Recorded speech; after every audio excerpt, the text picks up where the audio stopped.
परिचय। बच्चों, तुम लोग क्या कर रहे हो? हम कैरम बोर्ड खेल रहे हैं पिताजी। वाह, ये तो बहुत अच्छी बात है। क्या मैं तुमसे कुछ पूछ सकता हूं? क्यों नहीं पिताजी। क्या तुम जानते हो इस गेम में कौन सी गति घटित हो रही है? हाँ, एक सीधी रेखा में गति। लेकिन तुम्हारी गोटियां लगातार अपनी दिशाएं बदल रही हैं।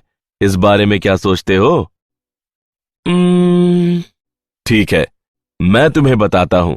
देखो, गोटियां दो दिशाओं में गति कर रही हैं, तो यह गेम एक समतल में गति प्रदर्शित कर रहा है।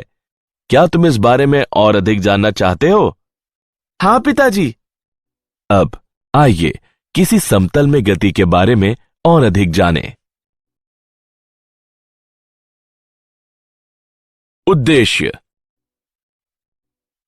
इस पाठ के अंत में आप निम्न करने में सक्षम हो जाएंगे: अदिशों एवं सदिशों को परिभाषित करना, सदिशों के गुणन की गणना करना, सदिशों के संकलन तथा व्यवकलन की गणना करना, किसी समतल में गति को परिभाषित करना, एक समान त्वरण के साथ किसी समतल में गति को परिभाषित करना, आपेक्षिक वेग को समझना, प्रक्षेप्य गति को समझना, एक समान वृत्तीय गति को समझना।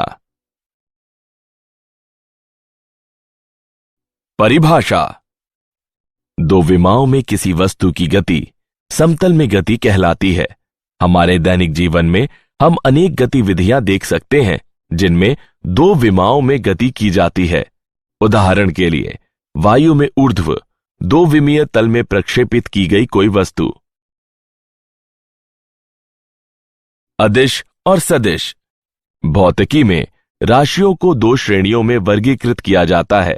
ये हैं अदिश तथा सदिश। अदिश वे राशियां जिन्हें पूरी तरह केवल उनकी परिमाण द्वारा ही व्यक्त किया जा सकता है।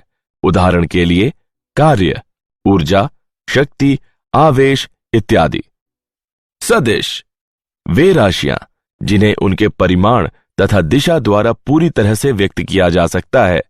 उदाहरण के लिए, विस्थापन, वेग, त्वरण, बल। किसी सदिश का ज्यामितीय निरूपण एक तीर द्वारा किया जा सकता है। स्थिति सदिश किसी कण की स्थिति को किसी अन्य बिंदु के सापेक्ष प्रदर्शित करता है। विस्थापन सदिश दो बिंदुओं के बीच कण के विस्थापन को प्रदर्शित करता है। सदिशों का गुणन। जब किसी सदिश a को किसी संख्या n से गुणा किया जाता है तो हम एक सदिश v प्राप्त करते हैं जो निम्न द्वारा व्यक्त है: v सदिश बराबर n गुणा a सदिश। आइए एक उदाहरण देखें। यदि सदिश a को 2 से गुणा किया जाता है तो परिणामी सदिश 2a सदिश a सदिश के समान दिशा में होता है और इसका परिणाम a सदिश से 2 गुना होता है। सदिशों का संकलन एवं व्यवकलन। सदिश का योग 3 नियमों की सहायता से किया जाता है। त्रिभुज नियम।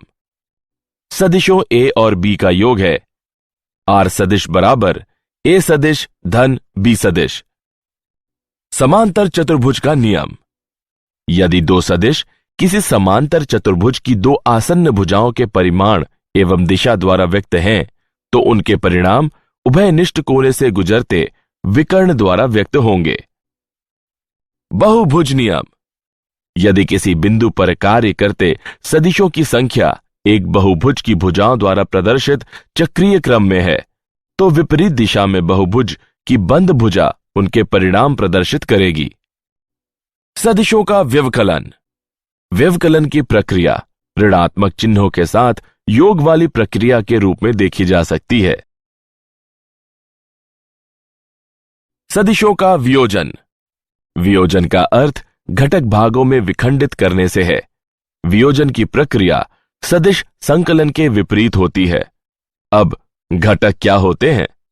यदि किसी सदिश को अनेक सदिशों में वियोजित किया गया है जिनका सम्मिलित प्रभाव दिए गए सदिश के प्रभाव के समान है तो वियोजित सदिश दिए गए सदिश के घटक कहलाते हैं।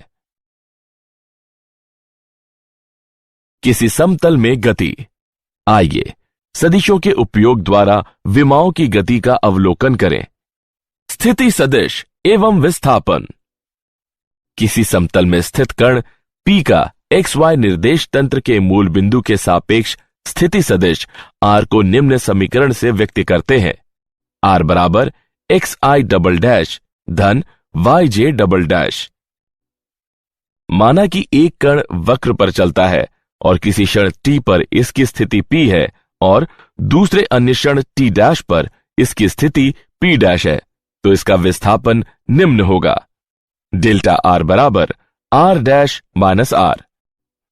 मानों को प्रस्थापित करने पर हम पाते हैं कि डेल्टा R बराबर I double dash delta X धन J double dash delta Y।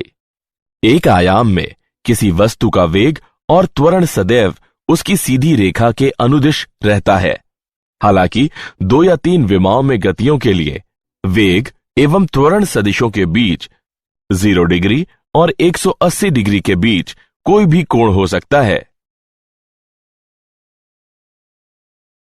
किसी समतल में एक समान त्वरण से गति। आइए इसे समझने के लिए एक उदाहरण देखें। एक वस्तु XY तल में चल रही है और इसका त्वरण a स्थिरांक है। अब माना कि t बराबर 0 समय पर वस्तु का वेग न्यू नॉट है और t समय पर न्यू बराबर न्यू नॉट धन at है। यह संघटक रूप में समीकरण है।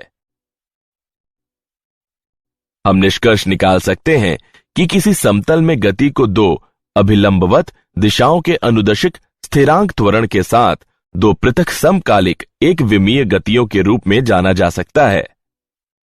यह परिणाम त्रिविमीय गति के लिए भी मान्य है। आपेक्षिक वेग। प्रेषक के संदर्भ में किसी वस्तु का वेग वस्तु के वेग से प्रेषक के वेग को घटाते हुए सीधे प्राप्त किया जाता है। वेगों को सदिशों द्वारा प्रदर्शित किया जाता है और वे सदिश विधि से घटाए जाते हैं। प्रक्षेपीय गति। अंतरिक्ष में कुछ आरंभिक वेग के साथ फेंकी गई कोई वस्तु जो गुरुत्व के प्रभाव के साथ मुक्त रूप से गमन करती है, वह प्रक्षेपीय कहलाती है। उदाहरण के लिए किसी विमान से गिराया गया कोई बम, किसी बल्लेबाज द्वारा प्रहार की गई क्रिकेट की गेंद। थीटा नॉट कोण पर वेग न्यू नॉट के साथ प्रक्षेपित की गई एक वस्तु को चित्र में प्रदर्शित किया गया है। किसी प्रक्षेप्य का पथ परवलयी होता है। प्रक्षेप्य का उड्डयन काल है TF बराबर 2 new not sine theta naught बटे जी। प्रक्षेप्य की अधिकतम ऊंचाई है HM बराबर new not sine theta naught वर्ग बटे 2g। किसी प्रक्षेप्य द्वारा अपनी आरंभिक स्थिति से अपने गिरने के दौरान y बराबर 0 वाली स्थिति से गुजरने तक चली गई क्षैतिजिक दूरी क्षैतिज परास कहलाती है। प्रक्षेप्य का क्षैतिज परास न्यू नॉट वर्ग गुणे साइन 2 थीटा नॉट बटे जी के गुणनफल द्वारा व्यक्त किया जाता है। उदाहरण। आइए प्रक्षेपीय गति का एक उदाहरण देखें।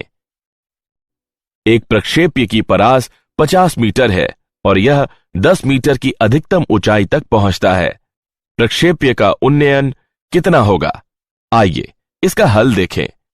हम जानते हैं कि क्षैतिज परास न्यू वर्ग गुणे साइन 2 थीटा बटे जी के बराबर होता है। हम ऊंचाई एवं परास के बीच संबंध निम्न प्रकार से प्राप्त करते हैं। H बटे R बराबर 1 बटे 4 tan थीटा। समीकरण की गणना करने पर हम पाते हैं कि थीटा का मान 38.66 डिग्री के बराबर है। एक समान वृत्तीय गति। पृथ्वी के परित एक वृत्तीय कक्षा में किसी कृत्रिम उपग्रह का चक्कर लगाना वृत्तीय गति का उदाहरण है। कण द्वारा वृत्त पर गोल गोल एक चक्कर पूरा करने में लिया गया समय कण का आवर्तकाल कहलाता है। कण द्वारा 1 सेकंड में पूरे किए गए चक्रों की संख्या कण के परिक्रमण की आवृत्ति कहलाती है। जब कोई कण किसी वृत्त में एक समान चाल से घूमता है तो इसका वेग सदैव स्पर्श रेखीय और त्वरण त्रिज्यीय रूप से अंदर की ओर अभिमुख होता है। वेग और त्वरण दोनों के परिमाण नियत रहते हैं, लेकिन दिशाएं बदलती रहती हैं। क्या आप जानते हैं, प्रक्षेप पथ किसी दीर्घवृत्त या परवलय के समान शंक्वाकार भाग होता है।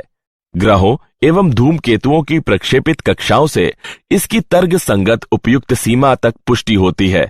यद्यपि यदि कोई धूमकेतु सूर्य के पास से गुजरता है तो यह अन्य बलों जैसे कि सौर पवनों तथा विकिरण दाब से भी प्रभावित होता है।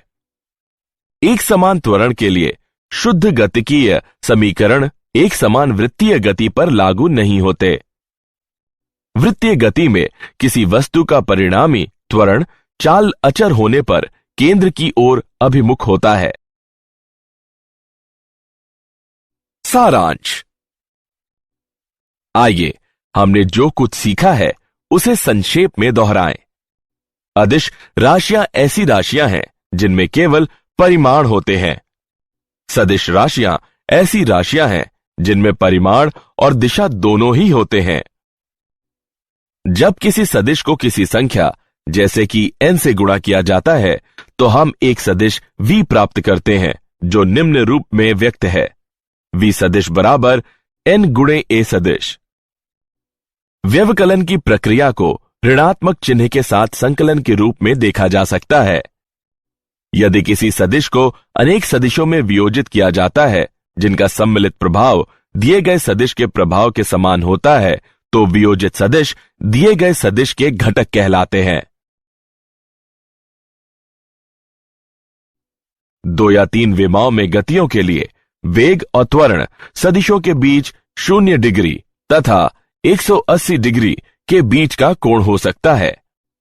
अंतरिक्ष में कुछ आरंभिक वेग से फेंकी गई वस्तु जो गुरुत्व के प्रभाव में मुक्त रूप से गमन करती है प्रक्षेप्य कहलाती है। जब कोई कण किसी वृत्त में एक समान चाल से घूमता है तो इसका वेग सदैव स्पर्श रेखीय और त्वरण त्रिज्यीय रूप से अंदर की ओर अभिमुख होता है।